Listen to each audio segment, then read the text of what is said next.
हर 4 दिन की पढ़ाई के बाद तुम एक ऐसी स्थिति में आ जाते हो जब मन काम करना बंद कर देता है कि अब नहीं पढ़ पाएंगे।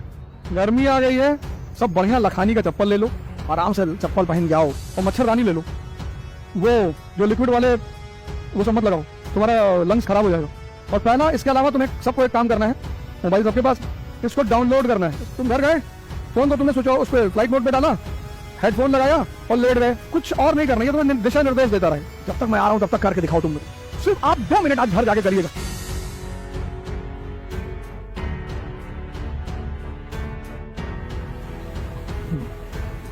जय हिंद फ्रेंड्स। गर्मी आ गई है, गर्मी आ गई है, सब बढ़िया लखानी का चप्पल ले लो। लड़कियों को नहीं, लड़कियां अपने हिसाब से जो पहनना पहने, मैं लड़कों की बात कर रहा हूं। सब लखानी का बढ़िया चप्पल ले लो, आराम से चप्पल पहन के आओ, क्योंकि अब गर्मी तो है नहीं, ठंडक तो है नहीं, तो कोई दिक्कत नहीं है। तो आराम से तुम स्लीपर पहन के आ सकते हो, कोई दिक्कत नहीं। सामान्य रहो, सामान्य से कपड़े पहनो, सामान्य से, बहुत अति सामान्य होने की जरूरत नहीं है, कोई बात नहीं। एक खादी में तुमको 50 रुपए मीटर, 100 रुपए मीटर कपड़ा मिल जाएगा, बढ़िया। अभी तुम अति सामान्य होने की कोशिश मत करो कि लोग मुझे देखें, मैं 5 लाख की घड़ी लगा लूं, सीके का शर्ट पहन लूं, कोई फायदा नहीं है, अभी कोई फायदा नहीं है। अभी तुम साफ सुथरा रहो, साफ सुथरा रहो और सामान्य रहो, शांत।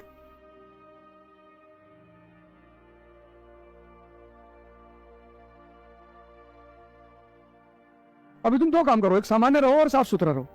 बहुत ज्यादा अपने आप को दिखा, तुम क्या दिखा रहे हो? तुम्हारे पास पद आ जाए तो लोग तुमको खुद ही देखना शुरू कर देंगे। तुम किसी पार्टी में गए और तुम 10 लाख रुपए का सूट पहने हो 15 लाख का, और तुम कुछ हो ही नहीं। इसलिए जितने लोग कुछ नहीं होते तो कपड़े और गहने पे बड़ा ध्यान देते हैं। शादी विवाह में देखो, किसी आयुष को तुम नहीं देखोगे 4 चेन पहना हुआ है सोने की, 5 घड़ी अंगूठी पहना है ना, उसको जरूरत ही नहीं है। सिंपल उसने सूट डाली, शर्ट डाली, जींस पहना, पैंट पहना, चला है। सब भाग रहे हैं उसके पीछे, साहब साहब नमस्कार साहब, एक बार आप हमारे मुंह पे थूके थे नवाबगंज में, अच्छा अच्छा। पर जो कुछ भी नहीं है उसको दिखाने की बहुत तलब है।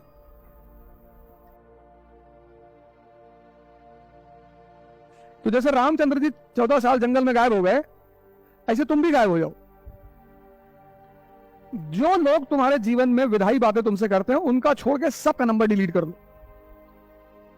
जो तुम्हारे मामा है, बुआ है, फूफा है, और तुमसे अच्छी बातें करते हैं, तुम जब उनसे बात करते हो तो तुमसे वो विधायी बातें करते हैं, ये पैरामीटर बनाओ रिश्ता रखने, बाकी सबका डिलीट कर दो। कह दो भाई नौकरी लग गई HCL में, हम दिल्ली जा रहे हैं, वो हम IAS की तैयारी नहीं करेंगे। सबको बता दो कि हम तैयारी छोड़ दिए, सब बेवकूफी का काम है, किसी का होता है नहीं। हाँ,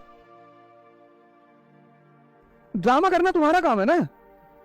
अब इतना भी नहीं कर पाओगे तो जीवन में करोगी क्या?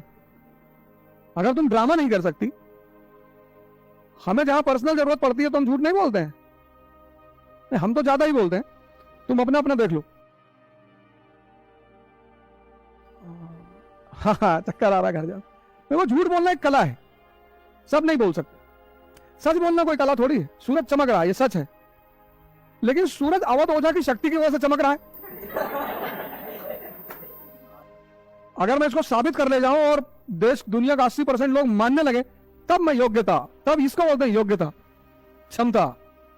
क्या बाबा जी, महाराज आप जो है सच बोलना, इसीलिए जो लोग सच बोलते हैं वो कुछ ऐसे समाज में दबे कुछ ले रह जाते हैं, क्योंकि सच बोलना क्षमता ही नहीं है। कोई लोग झूठ ही नहीं बोल पाते, चाहते हैं बोल ही नहीं पाते, उल्टा सीधा झूठ बोलते हैं, छोटा मोटा झूठ बोलते हैं। एक बार मैंने क्लास से कहा कि मैं साइकिल से मेट्रो तक आता हूं, तो एक लड़के ने कहा कि सर आप झूठ बोल रहे हैं। अच्छा, अगर बात सच हुई तो खड़े होकर चैलेंज कर दिया उसने।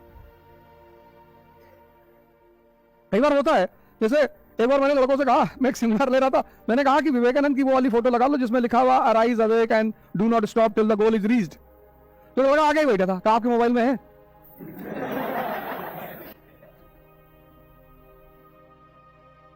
हमने कहा यार मेरी में तो नहीं है। कहा तो हम लोग क्यों बता रहे? आपने बोल तक पहुंच गए? फिर मैंने फोन लगाया, फिर उसको बुलाया धीरे से, इधर ऐसा कर, देखो। तो उसने देखा ऐसे,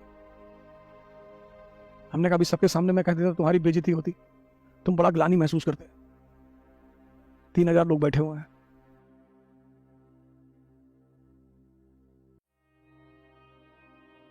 मैंने किसी वीडियो में बताओ जब कहा झूठ मत बोलो,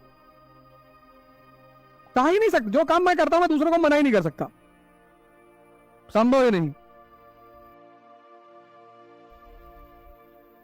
संभव ही नहीं है।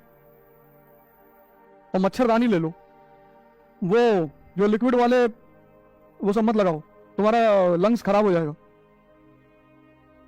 मच्छरदानी वन टाइम इन्वेस्टमेंट है। सब लोग मच्छरदानी लो जिससे सुकून की नींद आए रात में।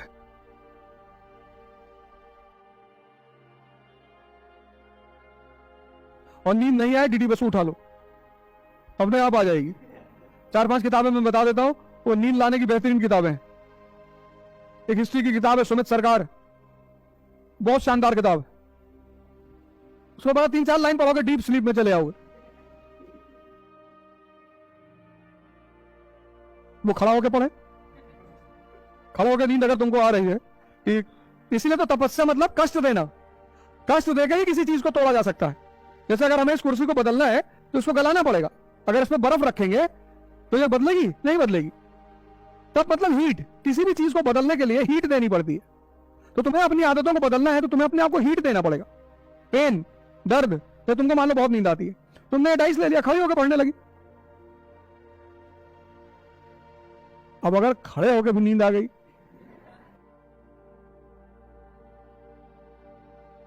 और पहला, इसके अलावा तुम्हें सबको एक काम करना है, मोबाइल सबके पास। कितने लोग इंग्लिश मीडियम के? ज्यादातर लोग। यूट्यूब में इंग्लिश मीडियम वालों के लिए बता रहा हूं, टिम रो की योग निद्रा है, ये इंग्लिश में है, इसको डाउनलोड करना है। टिम रो की योग निद्रा। पहली कहानी यहां से शुरू करेंगे, और सुबह 7 बजे से, मतलब क्लास में ही रहोगे। यहां से जाने के बाद जब 4 बजे यहां से जाओगे, इसको करना है, इसको डाउनलोड करके करना है। बीच बीच में फोन आता रहेगा, तो तुम घर गए, फोन को तुमने सोचो उस पर फ्लाइट मोड पे डाला, हेडफोन लगाया और लेट गए, कुछ और नहीं करना, ये तुम्हें दिशा निर्देश देता रहे। जब तक मैं आ रहा हूं तब तक करके दिखाओ तुम मुझे। तो संकल्प लेने के लिए कहेगा, चाहे कोई संकल्प ले लो, तो तुम संकल्प अपने हिसाब से ले लो। जैसे तुम संकल्प ले लो कि मुझे अपने मन को जीतना है, तो ये क्या करेगा, इतनी प्यारी चीज है कि तुम्हारे संकल्प को तुम्हारे सबकॉन्शियस में डाल देगा। छोटा मोटा संकल्प मत लेना, मुझे शादी करा दो। संकल्प कोई बड़ा से, जैसे मुझे अपने मन को गुलाम बनाना है। सोचो तुमको गुलाम बनाए हुए उल्टा सीधा काम कराता रहता है तुमसे, और इतनी ताकतवर चीज है कि कुछ भी करा लेता है। तो उतनी ताकतवर चीज अगर तुम्हारी गुलाम हो जाए तो तुम तो तबाही मचा दो। मन की इतनी ताकत है कि वो तुमसे कुछ भी करा लेता है। वो ताकतवर चीज अगर तुम्हारी गुलाम बन जाए, हिंदी में भी है ये, स्वामी निर्जनानंद, स्वामी निर्जनानंद मुंगेर, मुंगेर जरूर डाला, स्वामी निर्जनानंद मुंगेर। हाँ, आओ आओ आओ। योग करना है कंपल्सरी। भस्त्रिका, तो अगर तुम भस्त्रिका करना शुरू कर दो, अब योग में, और हमारा मन किससे ट्रेंड हो चुका है? एलोपैथी से। एलोपैथी क्या करती है, तुमने मुंह में दवाई डाली, ठीक हो गए, तो तुम्हारा मन उसका आदी हो चुका है। योग और ध्यान और आयुर्वेद ये आराम से असर करते हैं और परमानेंट करते हैं। तुलसी का बीज, गौमूत्र और गंगा जल कैंसर की सबसे बेहतरीन दवा है दुनिया में। कीमो की जरूरत ही नहीं पड़ती। किसी भी कैंसर हॉस्पिटल का अगल बगल जाओगे ना, तो वहां गौमूत्र जरूर मिल रहा होगा दवाओं की दुकान में, आज जाके ट्राई कर लेना। और सबसे बड़ी बात पता है, सबसे महंगा गौमूत्र कौन बेचता है? अमेरिका की कंपनियां। अमेरिका की कंपनी है, इंडिया की नहीं। बाबा रामदेव को छोड़ दो, अमेरिका, भस्त्रिका की मैं बात कर रहा था। भस्त्रिका इतना प्यारा योग है, प्राणायाम। सिर्फ आप 2 मिनट आज घर जाके करिएगा, यूट्यूब पे डालिएगा भस्त्रिका, बाबा रामदेव वाला आएगा, फिर उसको आप सिर्फ 2 मिनट का देखिए कितना लाइट महसूस कर रहे हैं आप। ये दिन भर जो तुम मेहनत करते हो, श्रम करते हो, पढ़ते हो, तो ये जाम हो जाता है। इसीलिए तो बार बार चाय और सिगरेट की तलब लगती है। तुम्हें हर 2 घंटे बाद लगता है कि चाय पी ले, हर 4 घंटे बाद लगता है सिगरेट पी ले, हर 4 दिन की पढ़ाई के बाद तुम एक ऐसी स्थिति में आ जाते हो जब मन काम करना बंद कर देता है कि अब नहीं पढ़ पाएंगे। कोई जाता है स्कूल, सोचो, याद करो अपनी अपनी मां को, कोई थप्पड़ मार रही, कोई उठा रही है, गरियाना शुरू कर दी, तब रोते गाते कोई बेल्ट बांध रहा है, कोई टाई सही कर रहा है। एक तो खौफ घर में और फिर दूसरा स्कूल। मैडम कहती थी homework, you do homework, tomorrow if you come without homework see what I will do.